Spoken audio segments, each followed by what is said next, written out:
وجادلهم بالتي هي أحسن إن ربك هو أعلم بمن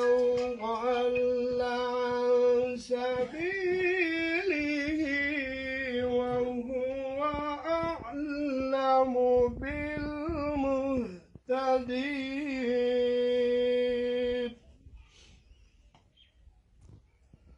وإن عاقبتم فعاقبوا بمثل ما عوقبتم به ولئن صبرتم لهو خير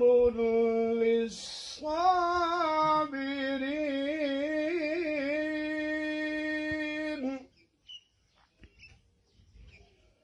واصبر وما صبرك إلا بالله ولا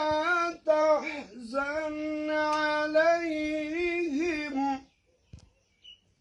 ولا تك في ضيق